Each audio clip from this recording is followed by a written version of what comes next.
Olá!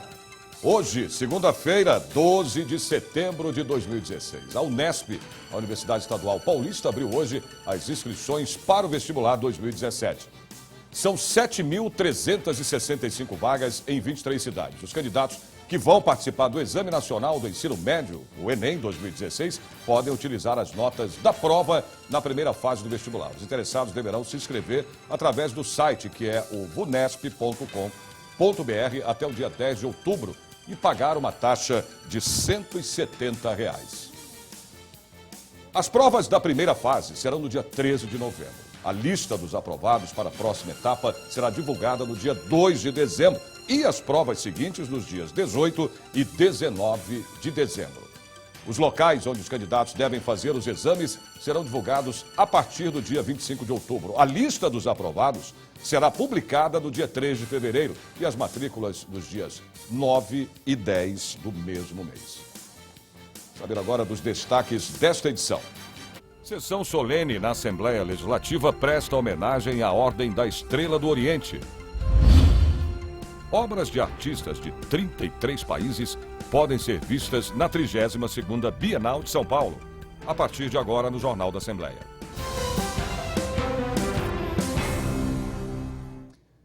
E a Assembleia Legislativa realizou uma sessão solene para homenagear a Ordem da Estrela do Oriente, uma organização com o objetivo de congregar a família maçônica. A sociedade, que surgiu em 1850 nos Estados Unidos, cresceu e hoje reúne 1,5 milhão de integrantes ao redor do mundo.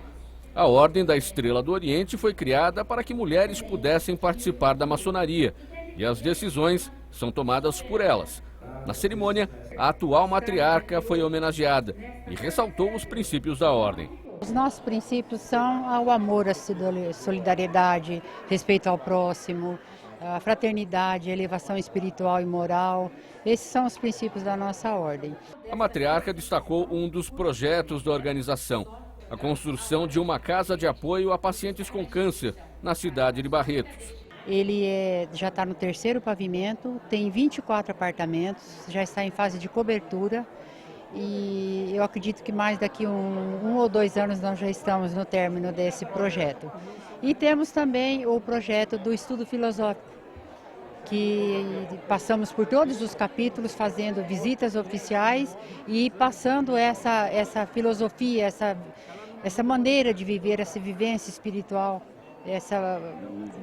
de amor ao próximo, de solidariedade, de aprendizado, de melhora de vida, de melhor sentimento, de envolvimento espiritual e moral. Então é essa a meta da nossa ordem.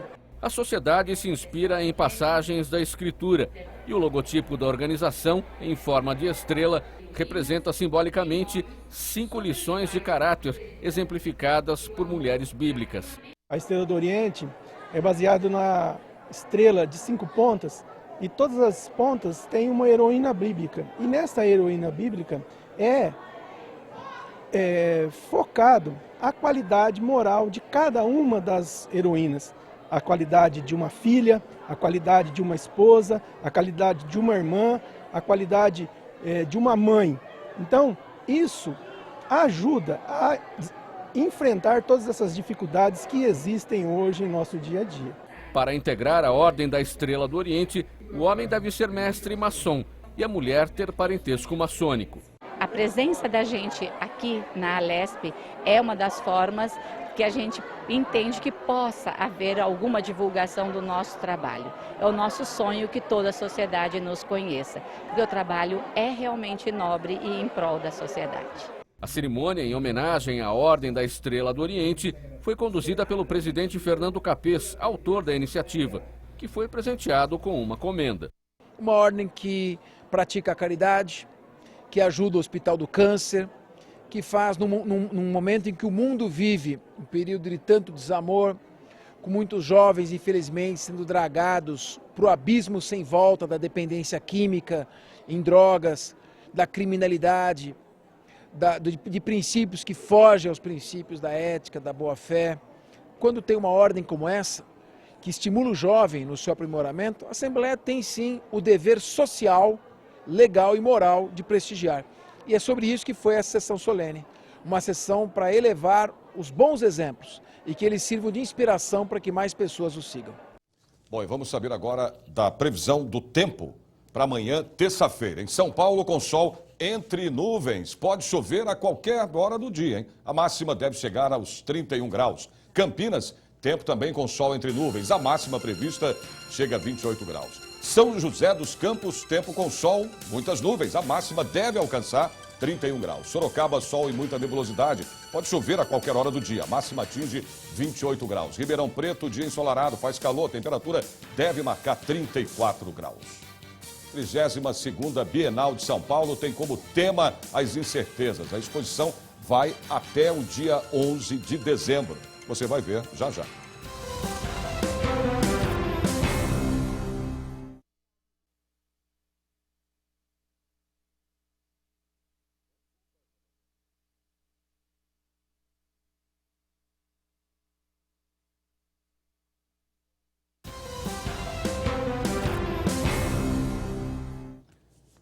A 32ª Bienal de São Paulo tem como tema as incertezas. São obras de artistas de 33 países, a maioria mulheres. A exposição vai até o dia 11 de dezembro. Os organizadores esperam receber cerca de 500 mil visitantes. É bom ter certezas ou incertezas? A incerteza aqui é valorizada, provocada. O tema desta Bienal, Incerteza Viva, coloca a seu serviço um mundo no qual se joga com o desconhecido, a ficção, o diferente. Eu não tenho obra de arte, porque eu não encerro nada. Eu tenho projetos que vão se desenrolando e desenvolvendo. Essa aqui, por exemplo, é uma enciclopédia visual com 1001 volumes. Então é o seguinte, a enciclopédia, do modo geral, ela copia o dicionário porque o verbete é palavra. E uma enciclopédia brasileira seria diferente, a imagem no lugar do verbete. Agora, fica uma complicação, porque a palavra abóbora, por exemplo, você já vai no ar e classifica facilmente a localização. A imagem não, ela é muito diversificada. As duas torres da artista Laís Mirra propõem investigar nossa experiência no mundo a partir do lugar que ocupamos. Ambas, a de cimento e tijolo e a de material indígena, feita de cipó e palha, são potenciais da construção, mas que, segundo a autora, já anunciam suas formas de ruína. Você vê algo, algo preparando para fazer, depois uma torre de pedra, assim, ferros e pedra é o que mais temos, né? E natureza quase não temos, então a gente chora. A Ágora Oca Tapera, terreiro do artista Bené Fonteles, dialoga com questões ambientais. A instalação pretende despertar a percepção de tempos e conhecimentos, tendo o terreiro como espaço de referência e de celebração. Abriga materiais orgânicos, resquícios trazidos pelo mar e objetos coletados pelo autor em diferentes partes do país. Gostei de ver, é a primeira vez que eu venho e estou amando. Só que eu cheguei nem na metade ainda, mas adorei bastante.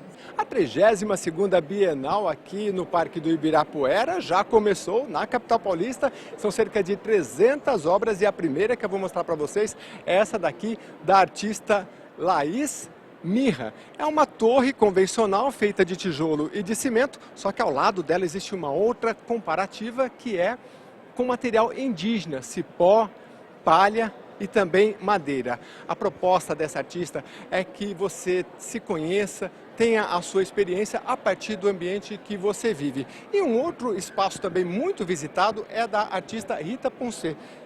As pessoas têm uma interação bem bacana, diferente de outros locais que você não pode nem tocar nas artes, né? Essa daqui você pode sim, e a proposta é justamente essa, que você coloque aqui o seu braço, o tronco, a cabeça e vá interagindo com o ambiente que foi produzido, foi feito a partir do movimento dos conceitos de uma bailarina. É bem legal, você pode experimentar o seu corpo nas diferentes partes da obra, assim, e é bem confortável você experimentar várias posições diferentes que no dia a dia, às vezes, pegando o ônibus, indo trabalhar, a gente não sente o corpo do jeito que tem que sentir, né? Então, acho que é por isso que ela deve ser uma das mais visitadas.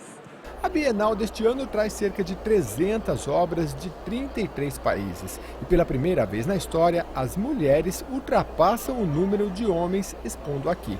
Elas são 47 dos 81 artistas ou coletivos.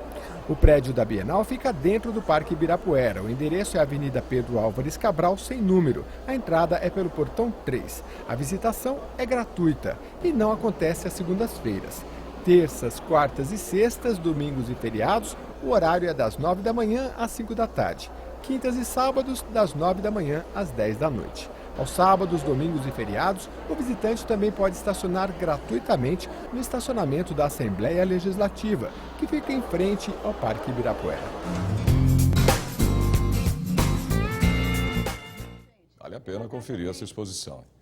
E acontece hoje aqui na Assembleia Legislativa o seminário Setembro Amarelo, que vai discutir a saúde emocional. O evento faz parte da campanha de conscientização da população sobre a realidade do suicídio no Brasil e no mundo e quais as formas de prevenção. Realizado em parceria com o Núcleo de Avaliação Estratégica, o NAI, e o Centro de Valorização da Vida, o CVV, o seminário acontece das 14 horas às 18 horas no auditório Teutônio Vilela. E de acordo com dados do Ministério da Saúde e da OMS, pelo menos 22 brasileiros tiram a própria vida todos os dias. Bom, resultado, da falta de prevenção e também de conscientização da população. Para diminuir estas estatísticas, é preciso esclarecer e também estimular pessoas que sofrem de depressão a falar abertamente sobre o que os afligem ou incomodam. No Dia Mundial de Prevenção do Suicídio, profissionais da saúde, população e movimentos organizados se juntam pela valorização e manutenção da vida. E para se informar sobre o evento, basta entrar no portal da Assembleia, que é ual.sp.gov.br, e conferir a programação. Mais previsão do tempo para amanhã em outras cidades do interior e também do litoral do estado. Santos, dia de sol com muitas nuvens, faz calor, a temperatura máxima chega aos 34 graus. São José do Rio Preto, dia com sol, muitas nuvens, pode chover a qualquer hora do dia e o termômetro alcança os 32 graus. Mogi das Cruzes, dia com sol entre nuvens, a máxima chega aos 28 graus. Piracicaba, dia com nebulosidade, chance de chuva, temperatura chega a 28 graus. Você vai ver já dura 60 dias a greve dos técnicos tributários de São Paulo. Voltamos já.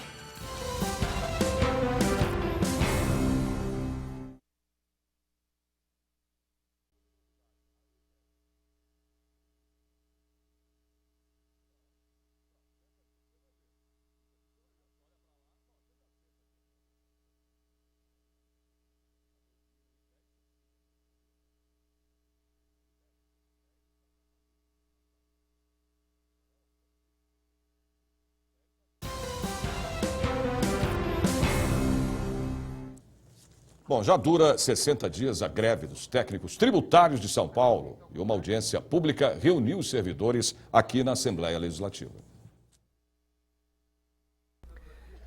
A definição das atribuições de carreira está na pauta de reivindicações dos técnicos administrativos da Secretaria da Fazenda de São Paulo.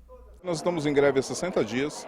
Essa greve foi deflagrada dia 11 de julho, e de lá para cá nós não tivemos nenhum posicionamento da Secretaria da Fazenda ainda com relação às propostas que foram feitas e nem alguma contraproposta. As queixas da categoria, em greve há 2 meses, se estendem. Os servidores pedem a volta da exigência de nível superior para o cargo. O que nós pleiteamos hoje é o estabelecimento do rol de atribuições da nossa carreira, evitando o desvio de função, o restabelecimento do nível de escolaridade superior, que foi retirado da carreira em 92 e que não foi atribuído até hoje, e um percentual de reajuste que foi prometido em 2012 e que não foi cumprido até hoje, de 44%. Seriam 23% em 2013, 21% em 2014 e não houve nenhuma aplicação desse reajuste até hoje. O Sindicato dos Técnicos da Fazenda Estadual diz que a greve paralisa 80% dos 1.400 servidores dos postos de arrecadação e das delegacias regionais da Secretaria. A Febrafisco, que reúne os sindicatos dos técnicos tributários nos estados, chama a atenção para a defasagem salarial em São Paulo. O vencimento inicial é de R$ 682 por mês. A greve é o último instrumento que é utilizado em duas situações, ou quando uma das partes cessa a negociação, ou quando algo que foi prometido não é cumprido. Infelizmente, no caso aqui de São Paulo, as duas coisas aconteceram.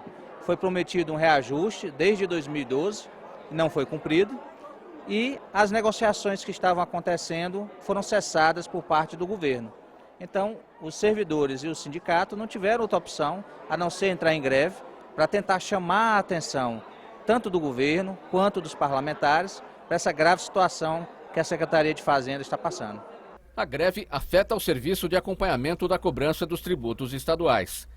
São servidores importantíssimos para o processo de arrecadação, para que o nosso orçamento possa aumentar e para que haja mais investimento em saúde, educação e assistência no estado de São Paulo. No entanto, eles estão, como eu disse, com os salários extremamente arrochados e desprezados pelo governo, que tem mantido uma política salarial de destruição da carreira dos servidores da Secretaria da Fazenda. Esta audiência pública, de iniciativa do deputado Carlos Gianazzi do PSOL, reuniu os técnicos em tentativa de negociação com o governo do estado. Nós vamos já na semana que vem pedir uma audiência com o secretário, nós queremos intermediar, inclusive, uma reunião entre os servidores, entre o sindicato e a Secretaria da Fazenda, para que as reivindicações sejam imediatamente atendidas, porque elas são justas, são importantes e, como eu disse, os servidores da Fazenda estão há muitos anos com os salários arrochados e defasados. Eles há muito tempo que não têm nem a reposição das perdas inflacionárias. É um absurdo o que está acontecendo.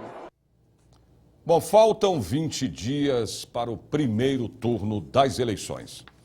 Eu vou conversar agora ao vivo com a repórter Silvia Garcia, que se encontra neste momento lá no TRE, que é o Tribunal Regional Eleitoral, para esclarecer, né, Silvia, as dúvidas aí do eleitor na hora de votar. Tudo bem, Silvia?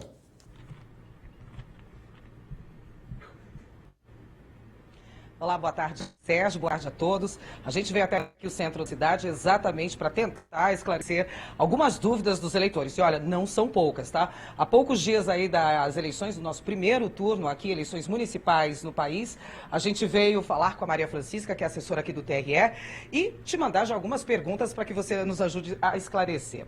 A primeira pergunta, quem é que pode votar?